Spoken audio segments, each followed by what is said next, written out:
Bonjour à tous, merci d'être venus nombreux pour cette dernière conférence de la journée.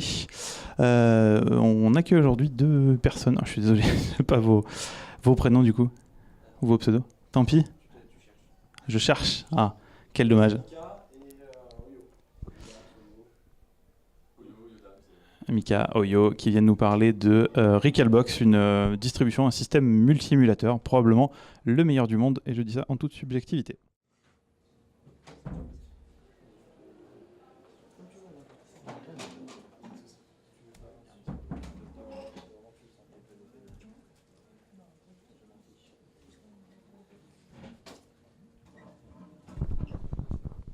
Si tu veux rajouter des trucs. Donc bonjour à tous. Alors,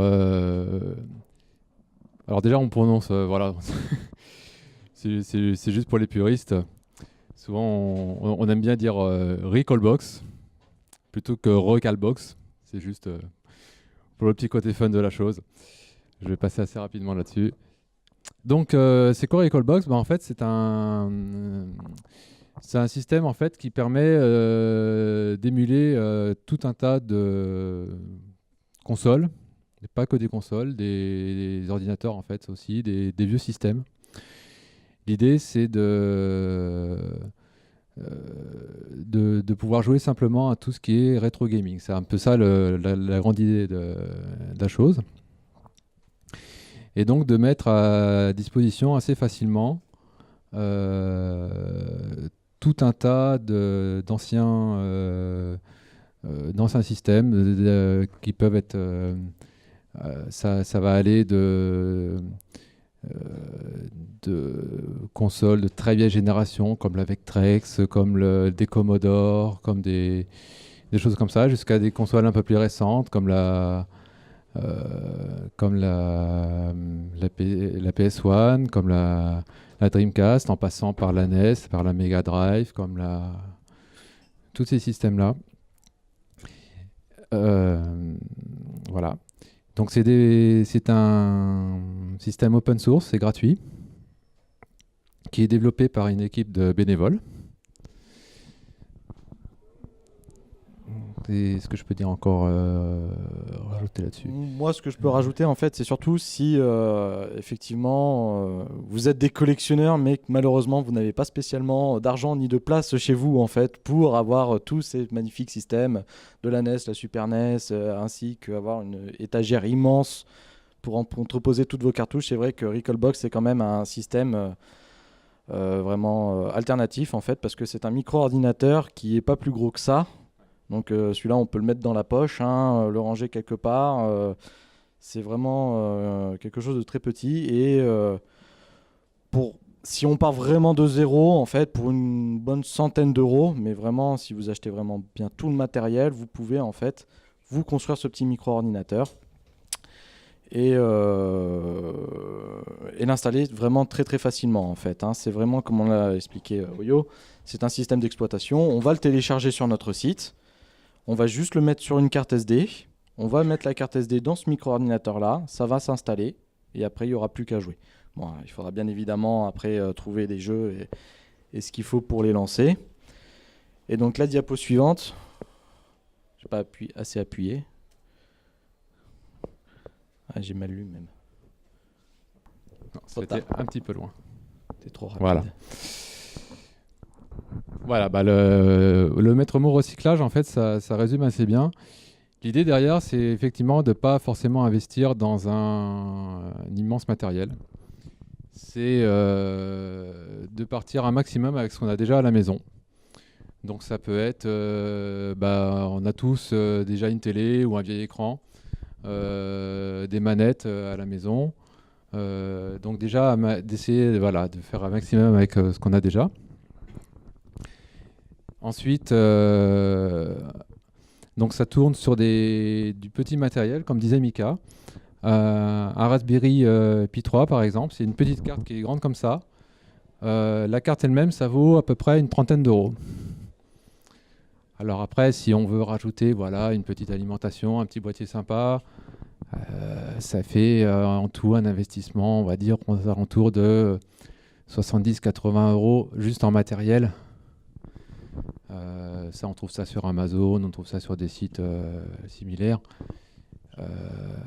Donc, je veux dire, pour un investissement relativement faible en pur matériel, on arrive à avoir et en recyclant tout ce qu'on peut déjà avoir à la maison, on arrive à avoir un système très, très fiable et qui permet, comme on va le montrer par la suite, d'avoir tout un tas de systèmes de jeu, d'ailleurs que je vais passer. Voilà.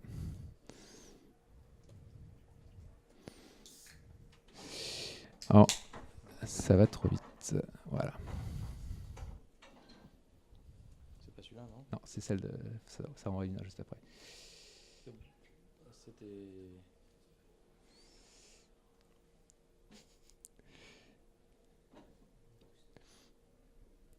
Alors, juste avant de parler de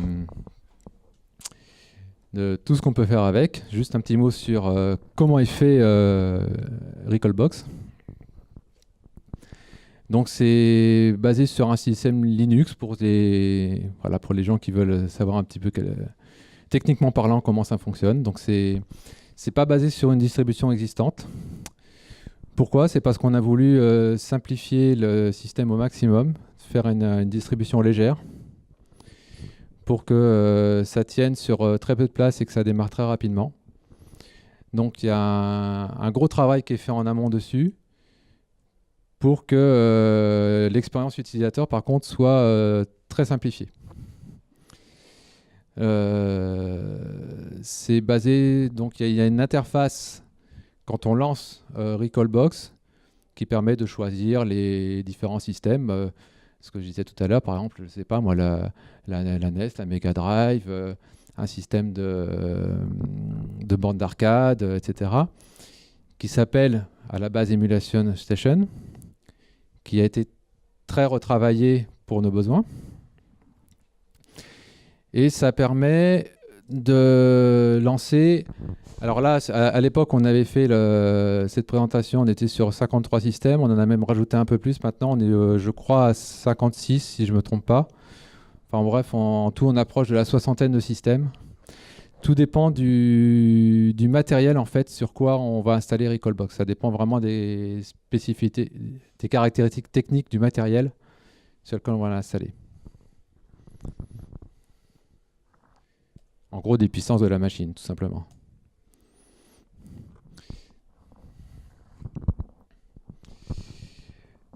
Donc, en résumé, Recalbox, c'est quoi? C'est un système donc entièrement gratuit, et on insiste là-dessus. Des mises à jour en ligne très fréquentes, qui permettent de jouer, on a estimé, à plus de 40 000 jeux compatibles. Donc, je disais, sur plus de 50 systèmes. Actuellement, on a la possibilité jusqu'à 5 joueurs simultanés. On a rajouté récemment, c'est une des dernières nouveautés, le système de NetPlay. Le NetPlay, c'est en fait une possibilité assez révolutionnaire qui permet de jouer en ligne sur des systèmes qui ne le permettaient pas de le faire à l'époque. Par exemple, sur la NES, sur la Mega Drive, sur de l'arcade. On peut jouer via Internet avec un ami qui est à 600 km à deux. Ou avec des Brésiliens. Il y a beaucoup de Brésiliens qui jouent à Recalbox aussi. Donc, vous pouvez forcément jouer avec eux. Enfin, vous avez des chances de jouer avec eux. Donc ça représente effectivement des heures de jeu illimitées. Donc on a d'autres fonctionnalités assez sympas. J'en cite quelques-unes. Donc on a les rétro-archivements. Alors là, c'est pour les gens qui veulent aller encore plus loin. C'est la possibilité de se fixer des challenges, c'est-à-dire pour les gens qui connaissent par cœur les jeux. Il y a un site qui s'appelle Retro-Achievements. Alors s'il y a des questions, on va laisser un petit temps juste après pour les questions, on va y revenir, il n'y a pas de souci. Retro Achievement, c'est un site où on peut s'inscrire, c'est entièrement gratuit. Et pour chaque jeu, on va pouvoir débloquer des trophées. Et donc, c'est une option automatique après dans Recalbox. Par exemple, je prends au hasard pour un jeu. Et chaque fois que je vais arriver à vaincre un niveau, à vaincre un boss dans un niveau, à collecter un certain nombre de pièces, etc., ça va débloquer sur ce site-là des succès, en fait. Donc voilà, il y a ce genre d'options. Il y a... Qu'est-ce qu'on a encore? On a la possibilité pour les... de tricher dans des jeux aussi. Voilà. On a des options comme ça. Alors on a des options effectivement qui un peu plus anciennes qui permet effectivement de sauvegarder à l'instant T où est-ce qu'on se situe dans le jeu quand on sait qu'on va arriver dans un passage où on va perdre un nombre incalculable de vie et qu'on se dit bah non, j'ai pas envie de recommencer tout le jeu à zéro, donc on sauvegarde, ou alors on fait un retour en arrière aussi, c'est possible de faire ça à la Prince of Persia. Voilà, il y a plein de... Donc ça, c'était des fonctionnalités qui existaient déjà avant. Mais par exemple, pour en revenir au Retro Achievement, en fait, vous pouvez activer le mode Hardcore des Retro Achievement, ce qui en fait désactive toutes ces fonctionnalités qui ont été ajoutées avant pour avoir vraiment joué au jeu comme il était à l'origine. Donc pas de retour en arrière, pas de save state. Et là, par contre, vous avez plus de points. Donc ça, c'est ceux qui viennent de Xbox ou PS3 et qui aiment bien déverrouiller les petits succès. C'est assez rigolo. D'ailleurs, quand on l'a mis en place, mes collègues m'ont un peu critiqué parce que bon, ils l'ont testé, ils ont fait 20 points. Moi, j'étais déjà à 3000 en fait. Parce que j'avais bien testé, voir si ça marchait correctement. Voilà, ça n'a pas marché comme excuse, mais bon. Et du coup, oui, pour revenir effectivement, parce que je ne sais pas si on l'a dit, mais effectivement, on intègre plein d'autres logiciels open source. En fait, Recalbox n'est pas que Recalbox en lui-même. En fait, on est des assembleurs. C'est-à-dire que pour l'émulation, on utilise tout ce qu'a fait LibRetro, RetroArch en fait. C'est vraiment un projet open source colossal où ils prennent tous les émulateurs, ils font en sorte à ce qu'on puisse nous les installer sur différents systèmes en fait, sur des puces ARM comme on a sur le Raspberry, ou alors sur des ordinateurs via des clés USB. Parce que vous pouvez aussi installer Recalbox sur une clé USB, le brancher sur le PC et démarrer dessus.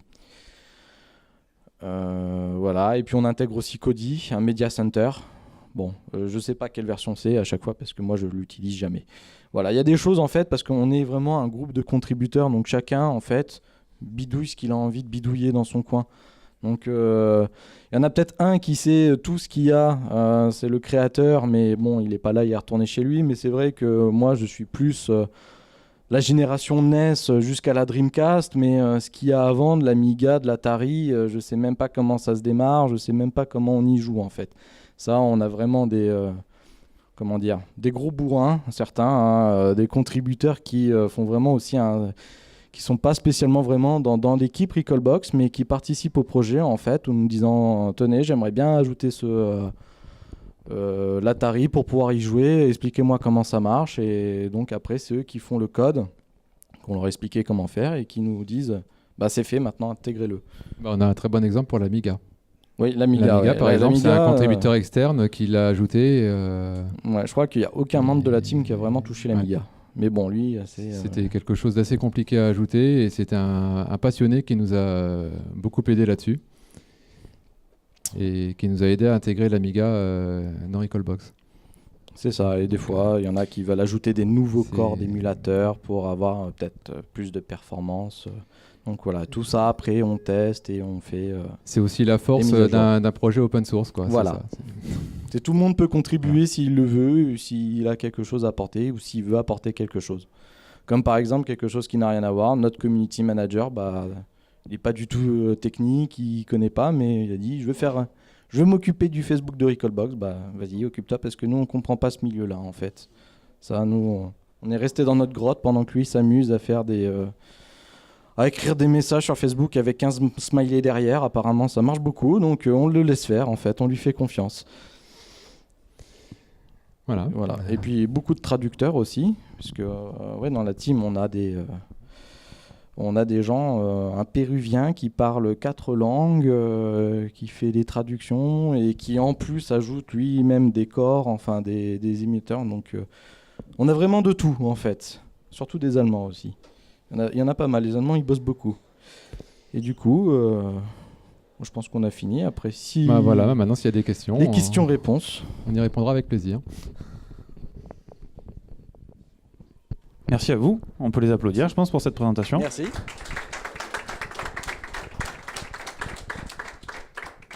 Et du coup, dans le public, est-ce que vous avez des questions? Questions au fond. Ouais. Alors attends, je vais te tendre le micro si ça t'ennuie pas. C'est un fil parce qu'on n'a pas beaucoup de sous. On vous pardonne. Oui, achetez les affiches, c'est moi-même qui les ai roulées, elles sont bien roulées. Petite question, s'il vous plaît. Vous disiez, selon la version du Raspberry, on peut émuler de plus en plus de systèmes. Vous avez une petite idée? Par exemple, moi j'ai un 2 chez moi. Est-ce que j'aurai accès à genre la Dreamcast ou pas du tout? Non. Non, ouais, c'est Alors le moi 3, j'ai un lui, quoi. 2, déjà la PlayStation 1 c'était un peu limite. Ok. Quand je suis passé au Raspberry Pi 3, la PlayStation 1 c'est bien. Mais après la Dreamcast c'est... Non, il faut passer. En fait, il y avait d'autres boards en fait, mais on les a pas tous détaillés parce que... Enfin après on a un wiki avec la compatibilité des boards que nous on a intégrés. Et la Dreamcast sur un Odroid Xu4 ça tourne assez bien. On peut tester en bas, il y en a un qui tourne avec Crazy Taxi, donc... Moi, je m'amuse bien dessus. Sinon, après, il y a aussi le mettre sur PC. Par exemple, l'émulateur GameCube, on ne le retrouve que sur PC, en fait, parce qu'on ne peut pas le compiler pour Raspberry, en fait. Ouais, donc c'est l'option Voilà. clé USB, quoi. Voilà, Ouais, pour c'est ça, certains clé. émulateurs, ouais. On n'a pas le choix, en fait. C'est que, comme on disait, nous, on intègre, en fait, ce que les devs d'émulateurs font, ou des corps d'émulateurs. Et s'ils n'ont pas prévu de le compiler pour ARM, ben, on ne fait pas. Ça qu'on peut sait se pas faire. comprendre. Ça Ok, dépend, c'est un problème à la fois d'architecture du matériel et aussi des performances techniques du matériel qui limite, quoi. Ça reste des petites cartes qui sont quand même assez limitées. Ok, merci. Bon, bonjour. Moi j'ai la Raspberry donc, PI3 qui émule donc, jusqu'à la PS1 convenablement. Dreamcast c'est pas top, j'ai essayé mais ça tourne pas terrible. Est-ce qu'il est prévu donc éventuellement pour la version PC je pense parce que à moins qu'il y ait une évolution de la Raspberry qui est multipliée en puissance, une version éventuellement d'émulation pour la PS2 ou PS3 je sais pas. PS2 je crois que la PSP elle est déjà émulée dans La Recalbox. PSP est déjà émulée. PSP, ouais. Mais bon, c'est pareil, c'est limite jouable. C'est compliqué à émuler la PSP, ça dépend pas directement de nous. Non, mais là je pense que c'est la puissance du Raspberry qui c'est à la fois un problème de puissance, limite. c'est à la fois un problème d'émulation qui est propre à la PSP.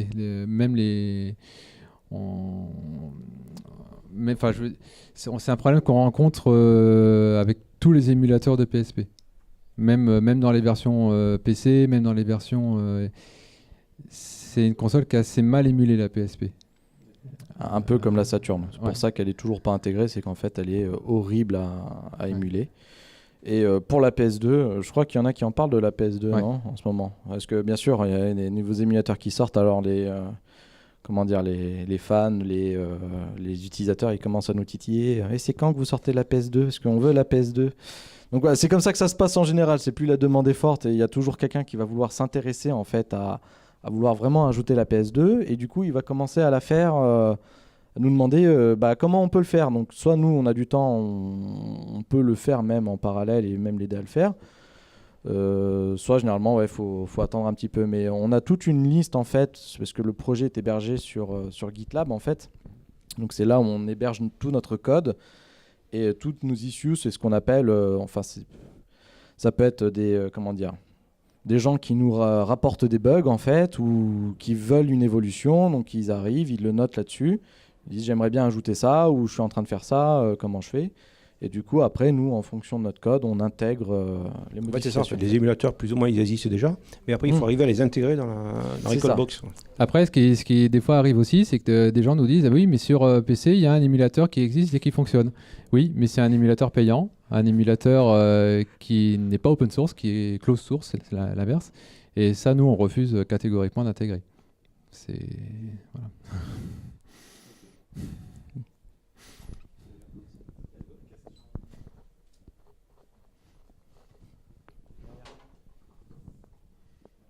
Bonjour. Bonjour. Alors, désolé, je viens juste d'arriver, alors j'ai pas assisté à toute la conférence. Je voulais juste savoir, justement, quand vous déployez Recalbox, alors il y a des fois des homebrew qui sont fournis avec. Je voulais savoir où c'est que vous les cherchiez et si éventuellement sur d'autres supports vous cherchiez des homebrew justement à intégrer au package de base pour l'installation. Alors, où est-ce qu'on les a trouvés? C'est une bonne question parce que je crois que ça fait une éternité qu'ils sont là. En fait, c'est des jeux vraiment libres de droit, en fait, qui sont... Nous, tout ce qu'on peut fournir, c'est des choses qui sont parfaitement légales, en fait. Donc, on n'a pas le droit de mettre du contenu Nintendo ou autre, parce que, bon, de toute façon, ils viendront nous trouver. Mais alors, où est-ce qu'on les trouve? Ça, je me suis jamais posé la question, en fait. Mais après, oui, on peut en intégrer s'il y en a... S'il y a des développeurs indépendants qui veulent l'intégrer de façon gratuite, c'est possible en fait.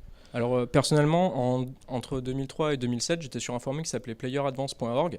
Et en fait, c'était à la grande époque où ils commençaient à sortir des linkers. Donc il y en a, ils utilisaient des jeux en ligne pour jouer de façon illégale. Mais ça servait surtout aussi à programmer pour le fun en fait. Donc moi personnellement, j'ai fait des jeux sur support Game Boy Advance ou sur DS. Alors oui, effectivement, j'ai utilisé des sprites qui existaient dans d'autres jeux, donc il y a ce côté-là déjà qui est pas légal. Ouais. Par contre, si vous allez sur le site playeradvance.org, il y a une tonne de jeux que des gens ont fait à l'époque, avec des graphismes originaux, des musiques originales. Et pour la Game Boy Advance, en tout cas, il y a vraiment, si vous cherchez, il y en a vraiment un tas en fait. C'est vrai, c'est vrai qu'on n'y a pas forcément pensé, parce que notre but aussi, c'est pas non plus de blinder de base de jeux pas spécialement connus, parce qu'en plus, les gens, c'est pas ça qu'ils recherchent. Ce qu'ils recherchent aussi, c'est un peu la nostalgie de devoir rejouer aux jeux qu'ils n'ont plus, ou qu'ils n'ont jamais fini, ou qu'ils n'ont jamais eu, et qui veulent à tout prix voir comment c'était. C'est une bonne idée, en effet, mais plus on ajoute de contenu dans le système, plus l'image sera grosse de base. Bon, après, c'est pas non plus des jeunesses ou GBA qui vont pomper beaucoup de place, hein. Mais oui, après, pourquoi pas.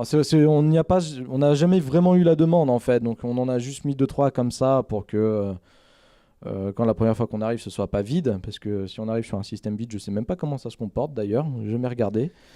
Mais voilà. Non, mais par exemple, récemment, on s'était posé la question pour des BIOS, je sais plus pour quelle console. Parce que je sais qu'il y avait des BIOS qu'on s'est rendu compte qu'ils étaient tombés dans le libre justement et on les a intégrés. Parce qu'il y a des BIOS qu'on ne peut pas intégrer parce qu'ils sont pas libres de droit et d'autres qu'on a rajoutés parce justement on pouvait les rajouter. Déjà de base, tout ce qui est estampillé Nintendo, je pense qu'on peut même pas y penser. Hein. En tout cas, je vous remercie et puis merci aussi pour toutes les heures de jeu que vous procurez parce qu'effectivement ça m'a permis de jouer à plein de jeux que je pouvais pas jouer à l'époque. Voilà. Donc merci beaucoup. Merci.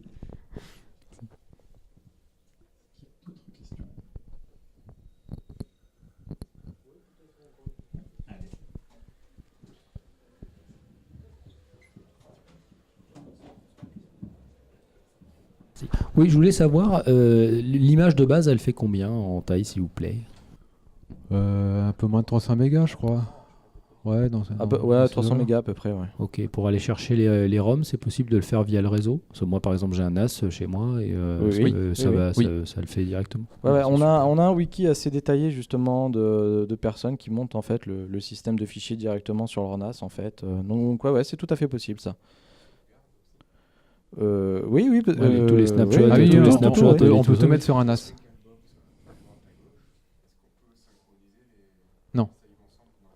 Non, ouais. Non, ça c'est pas géré ça. Bon, merci.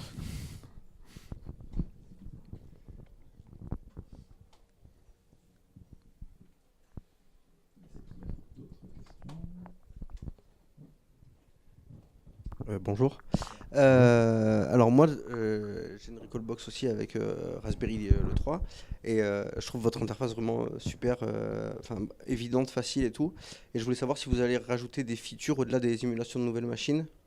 Moi, je sais qu'il y a des petits détails que j'aimerais voir, genre un mapping de touches par console ou des choses comme ça. Et bon, là, il faut s'aventurer dans les réglages de chaque émulateur. À chaque fois, c'est un peu compliqué et j'aimerais bien avoir cette même facilité pour les fonctions de Recalbox The Bag, le mapping qui est fait sur d'origine dans la machine, il est super bien fait. Et dès qu'on s'aventure dans les réglages des émulateurs, c'est un peu, on tombe sur presque du code direct. C'est un peu. Mais normalement, En il fait, n'y a pas besoin de faire ça normalement. Parce qu'on normalement, un contrôleur, quand il est branché, on a besoin effectivement de le mapper une fois via les options. Et normalement, il est réglé après pour tous les émulateurs, justement. Mais c'est un mapping spécifique, du coup, pour... C'est un mapping. Est-ce qu'on pourrait, par exemple, mapper différemment par machine pour avoir parce que oui, si on joue d'accord. avec une manette Oui. type SNES, par exemple, quand on change de plateforme, des fois les boutons ne tombent pas au bon endroit. Bon. Ouais, comme moi. Enfin, c'est avec une la idée Dreamcast. s'il y a des features comme ça et de choses qui vont être simplifiées encore à l'avenir au-delà de l'émulation d'autres machines. C'est pas sûr parce que c'est pas vraiment comme ça qu'a été pensé Recallbox en fait. Voilà, c'est vraiment, on map en fait un contrôleur vraiment pour tous les autres systèmes. Parce que, après, on se rapprocherait plus de RetroPie par exemple, où là, la config, il faut se la faire à la main pour chaque émulateur et c'est peut-être un peu plus compliqué justement. C'est pour ça, nous en fait, on vise plus la simplicité pour le plus de personnes possible. Effectivement, mapper un contrôleur de façon différente pour chaque émulateur, ça, c'est pas pour tout le monde en fait. Les gens, quand ils arrivent, veulent juste brancher. Ouais. Voilà, Mais en fait, faut voir le problème à l'envers en fait. Ce qui est complètement transparent pour les utilisateurs, mais ce qui est là où il y a un très gros travail qui a été fait en arrière, c'est que justement entre l'interface et les émulateurs, c'est qu'il y a tout un travail qui a été fait pour qu'au moment pour qu'on configure les manettes justement une seule fois, et qu'après ça aille configurer chaque émulateur de manière transparente et toujours de la même façon, quoi. Que ce soit même que ce soit des émulateurs de type RetroArch, donc voilà, tout ce qui va être les NES, les Mega Drive et compagnie, ou même des émulateurs qui n'ont rien à voir, style par exemple la Dreamcast, qui est un émulateur ce qu'on appelle standalone, c'est-à-dire qui est complètement différent, ou certains types d'émulateurs Nintendo 64 qui fonctionnent aussi de manière autonome. Et pourtant, quand on les lance, on s'en rend pas compte parce que c'est transparent, quoi. Mais, Donc, c'est une interface qui est super simple, super abordable par n'importe qui. Et dès qu'on veut faire des petits réglages, des petites personnalifications, on tombe direct sur le code de RetroArch. Oui, mais c'est ça. Mais c'est un peu ce qu'avait dit l'un des créateurs de RetroPie, par exemple, un utilisateur qui avait dit c'est quoi la différence entre Recallbox et RetroPie. Et lui, ce qu'il avait répondu, c'est RetroPie, c'est un peu ce qui est Android en fait, c'est-à-dire que vous allez avoir un système un peu plus ouvert et vous allez pouvoir un peu customiser à votre sauce ce que vous voulez faire. Et Recallbox, c'est un peu plus comme Apple, c'est-à-dire que c'est un peu plus plug and play, ça fonctionne bien mieux, bien vite, enfin plus vite. Enfin, voilà. Mais par contre, pour faire des modifications après derrière, c'est un peu plus chiant. Voilà, faire des modifications vraiment pour faire ce que vous voulez faire, configurer chaque émulateur différent avec un mapping. Oui, là, il faut rentrer dans de la config quoi qu'il arrive. Voilà, parce que nous, ça serait vraiment faire trop de travail en amont pour faire ce genre de changement en fait. Voilà. Donc je ne pense pas que ce soit fait. Enfin après si, ça pourra être fait un jour, mais c'est vrai que je crois que c'est la première fois qu'on a la demande et on a encore beaucoup de choses à faire dessus, quoi. Je vous en prie. Est-ce qu'il y a quelqu'un d'autre qui veut se lancer ? Non, du coup moi j'en ai une à laquelle vous allez pouvoir répondre tous les deux. Votre setup perso de Recallbox, c'est quoi ? Oula. Moi j'avais commencé avec un Pi 3 que j'ai toujours. J'ai aussi un Odroid Xu4. Donc du coup j'utilise surtout celui-là maintenant parce que voilà, un peu plus performant. Et après j'ai aussi un autre Raspberry Pi 3 pour faire du développement de Recallbox. Donc voilà, j'ai quand même plusieurs petites cartes à la maison bien sympathiques, quoi. Et au niveau contrôleur ? En termes de contrôleur, j'ai des manettes PS4, des 8 bits d'eau, 8 bits d'eau, donc Alors c'est les NES 30 ou les Super NES 30, enfin c'est en gros les équivalences manettes de Nintendo NES ou Super NES. Donc je sais pas s'il y a des gens qui connaissent, enfin c'est des manettes qui reproduisent assez fidèlement le look des manettes donc de NES et de Super NES, qui sont en Bluetooth et qui fonctionnent très bien avec Recalbox aussi. Principalement. Moi, je suis un peu démuni. Moi, j'ai juste je dois avoir 2 Pi 3, dont un où j'ai pour dev, où j'ai branché un petit écran dessus de 3 pouces et demi. Parce que ce qui est bien, c'est que vous pouvez un peu customiser si vous voulez faire des trucs un peu plus personnalisés. Vous en faire par exemple une bande d'arcade, parce que c'est pas forcément à brancher sur la télé non plus, hein. Sur une télé HDMI, vous pouvez, comme vous avez vu en bas, enfin, s'il y en a qui sont allés en bas, on a des écrans cathodiques. Ou alors, là, j'ai sorti mon petit écran de 3,5 pouces, en fait. Je m'en sers pour développer, parce que c'est bien mieux de l'avoir sur le canapé à côté qu'avoir une TV cathodique juste à côté sur le canapé. Et un autre Raspberry juste classique dans un petit boîtier pour jouer, quoi. Voilà. Oui. Alors, on en a une en bas là avec un adaptateur HDMI vers SCART, c'est-à-dire Péritel quoi. Alors après voilà, le proprement, je crois qu'il est un peu subjectif pour la personne qui demande en fait, parce que on va avoir des accros du Pixel Perfect Skyline, alors que bon, moi c'est des choses, tant que le jeu il marche et que j'arrive à faire ce que je veux avec, ça me va. Il y en a d'autres, non, il faut que ce soit sur un écran cathodique. Oui, voilà, oui, le rendu est assez bien, c'est assez sympathique. On peut faire de bonnes choses quand même dessus. Se rapprocher vraiment plus fidèlement de ce que c'était à l'époque. Hein. Surtout que là, la cathodique qu'on a en bas, c'est une assez ancienne avec un écran bombé en 50 Hz, donc avec un rendu quand même très rétro. Hier, on en avait une plus récente, donc avec un écran plat, une très bonne dalle, où là, on avait pour le coup un rendu complètement différent. Donc après, tout dépend ce qu'on recherche aussi. Pour info, la télé d'hier, FF6man, qui était au bout là-bas, il a validé. Hein. La qualité, pour lui, c'était parfait. Enfin, parfait, je ne sais pas s'il a dit parfait, bon, mais il a au moins validé la qualité, donc ça va. De toute façon, un puriste absolu, a priori, ne se tournera pas nécessairement vers de l'émulation. Donc il y a peu de chances qu'il soit déçu, que ça soit pas assez parfait à son goût. Quoi.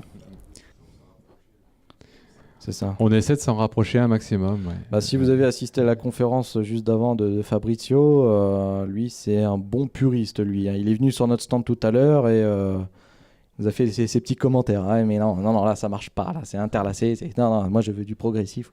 Oui. Il est trop fort pour moi, lui. Donc, voilà, lui, il développe aussi sur des VIC-20 et des calculatrices scientifiques. Donc c'est un autre niveau. C'est un furieux. Il est vraiment très fort. Est-ce qu'il y a une dernière question ? Non, je pense qu'on va conclure là-dessus et qu'on peut les applaudir à nouveau pour avoir répondu à toutes vos questions.